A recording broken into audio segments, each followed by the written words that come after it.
like to add, because the discussion is really on a high scale, but I think we might be forgetting something very basic, which is readiness to technology. Because not when, of course, we know that everyone's using technology to a different extent, but it takes some time before they realize the value of which. Readiness of technology Usage. of teachers or students?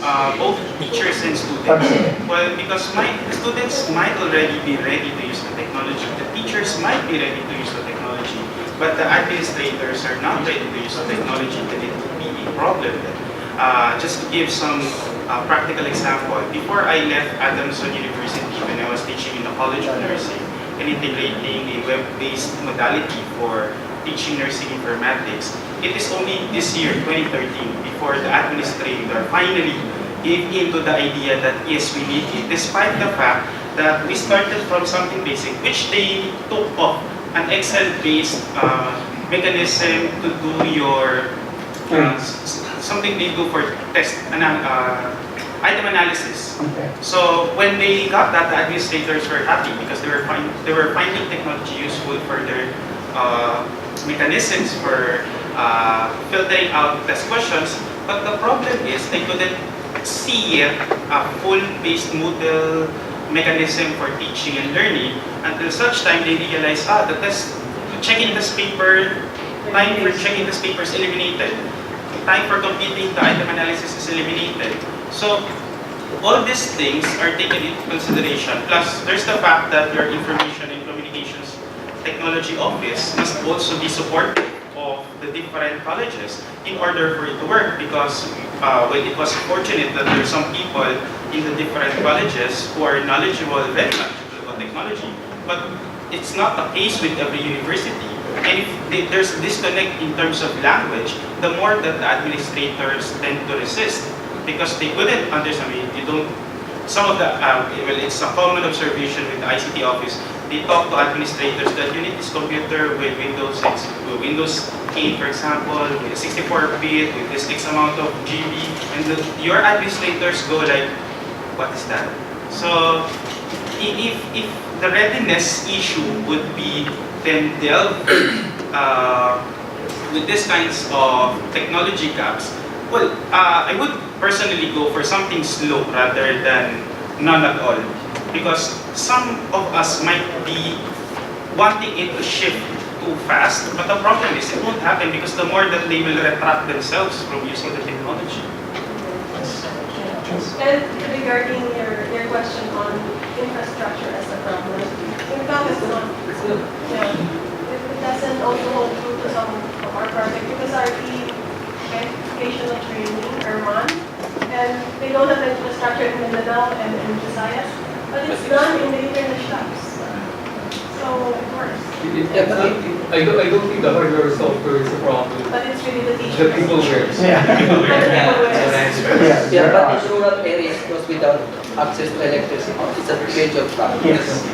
That's why they are now converting to this more and distance. It's good that we have the end learning. Yes. Because, yeah, we are actually storing the text to teach learning more than in Pakistan or in the Philippine classroom. Can we move on? Yeah, sorry. It's already 6. Okay, so for an active learning, you really have to have a very nice interactivity. So the interactivity may be human to computer or human to human. Okay? So for the human to computer, these are the regular items that you can see whenever whenever you use the internet or whenever you use an online module. There is actually the print, the quit, the help, the legal text, and so on and so forth. These are just common, okay? So, human to computer, more of the function is navigation.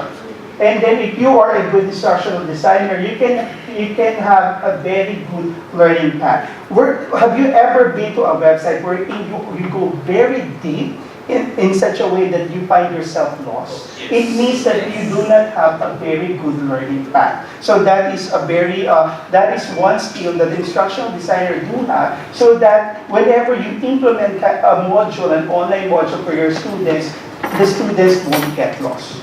Okay? And then you have to support learning activities along the way. Okay? This is the level of e-learning interactivity. So if you are just reading, watching, observing, that is the lowest level, which is a passive perception. Okay? And the selection, I'm talking about, for example, the level 4. Okay? This is level 4, where it is a fully online program. Okay, then the next is selection specific information when you turn pages and then the answer yes or no and so on and so forth. But the highest form of interactivity is more on a free dialogue with your tutor or your fellow learner. So whenever there is, just like what she said, the good thing about e-learning, whatever you talk about over the discussion board is recorded. So you can actually go back even after 1 year. It is recorded there. Yes. And then the contacts are even there where it is. You can actually have connections. Whenever you're having some kind of problem that you wanted to come up with a survey, you wanted them to answer it, you can actually do that too. Because there is a directory within the site and you can actually contact them. The email address, the telephone number are all indicated there. So that's a good thing about the e-learning thing. And, sorry. Okay. The dialogue between a tutor and a fellow, this may be done in the discussion forum or the chat session and even by email. Okay. So that's human to computer. What is now the human to human? Whenever there's a human interaction, this is a teacher to a learner. That's the first part. When the teacher is involved and one learner, then you are actually already doing tutoring. So there may be organizational or technical, content related, and so on and so forth. Okay, these are the skills that required of an online tutor, sir. So whenever, that's why online teaching is something more, you have to do a lot.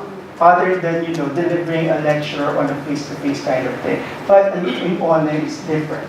Okay? And then another form, human to human, but this time, it's a learner-to-learner communication. So that is more of communication and cooperation. Why do we need cooperation? Sometimes tutors do develop gamification. And then whenever gamification is involved, that's the time that the learner would contact one learner for them to establish the goal. Okay, what is the goal of the game? Okay, there was one time that we were able to have that we were paired with different foreigners. We don't pair to another Filipino, but a foreigner. So that way you will experience how it is to communicate with other person across the different countries. Okay. So before a teacher just discuss and give it to the students, but right now a teacher just tell one and then they go on. It's up to them. Okay. So tools for communication, this may be email, discussion forums, and chats. And then there are times wherein they come up with the different links which are useful to your subject core, to your subject matter. So that's the time that they compile all these links, and then later on they will have like two-pager or sometimes 5-pager that they can actually use these links in the future. Okay, so we all know how email works. It is asynchronous. It is a fast medium, direct, binding, personal, and you can email them to everyone. Okay, unless it is a personal email that you wanted to tell your students. So that can be one. Okay.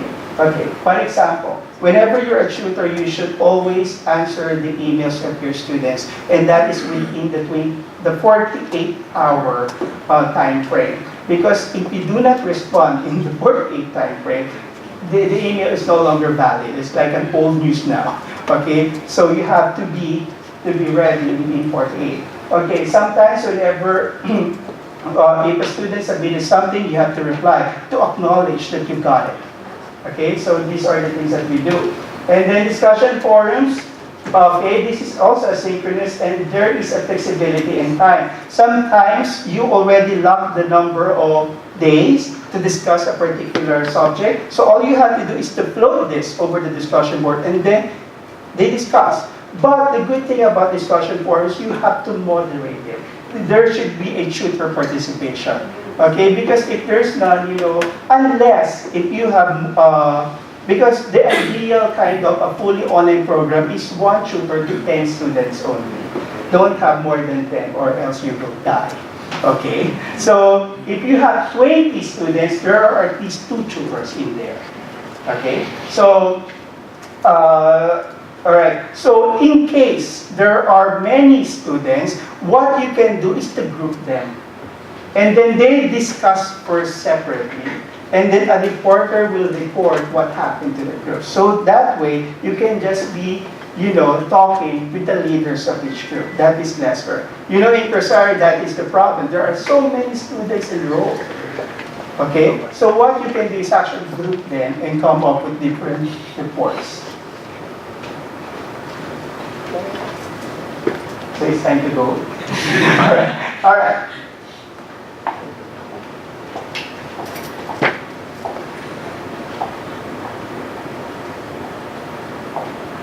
Okay. Multiple occasions discussion for exchange of knowledge. Okay, the chat. The chat is synchronous because it is real time. Okay, just like I said, okay, sometimes in a fully online program, you come up with a welcome chat to introduce yourself, and then also you ask your students to welcome, to tell something about them. So sometimes, in the first day of classes, you do the, who are you, what do you do? We also do that in a fully online program. Okay, the chat. So the regular chat is 1 hour to 1 hour and a half only, please. Don't extend more than 1 hour and a half. And then just like I said, in a chat session, one tutor is good for 10 students. All right. Feedback is really very important because it has a very, just like she said, it has a very strong impact on the motivation of learners. You know why? Because when you are recognized by your tutor, that will be a good thing for you, right? Oh, I'm being recognized. It's a great thing for you. Okay, so the feedback may be individual or group, or it can be a feedback by your fellow learner. Okay, avoid the use of irony and then you don't quote, no verbal abuse, please. Formulate carefully, use emoticons like the smiling face. Use clear subject headers, not a very difficult one. Respect, reference to personal situations. Generally send I do, you always tell I, and then criticize carefully. And then try to give some praises. Very good job, something like that. And then try to be quick with your answers. Don't give a very, very long, try to be quick. Okay, the rules of the tutors are like this. You need to be a communication, you have to provide communication support. So that is, you become a link, a host, and you also evaluate. Okay? And then for content-related individuals support, you act as a coach, a team coach, and also a motivator. It's like more of a teacher. And then also organizational, which is a social support, wherein you're like a manager and coordinator. So qualifications, you have to know the content, of course. Media competence is one, sir. Handling of everyday technological problem as a user. Sometimes, what's my password? I cannot access it. This program doesn't run. The link is dead. So you really have to, provide answers to that. Okay. Social competence and then communicational skills. Okay, these are, I wanted, more or less, these are situationers. Okay. And then these are the different characters. If you have if you have characters in a regular classroom setup, you also do have in the online world. You have the ideal case. Oh, sorry. The ideal case.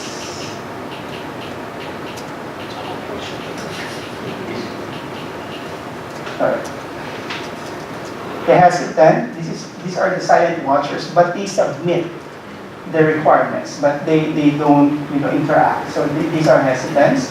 And then there are troublemakers. Okay. What's wrong with this time? Okay, so more or less those are the things about e-learning, and you have to have an active one. Okay, so the floor is now open for some questions if you may. Yes.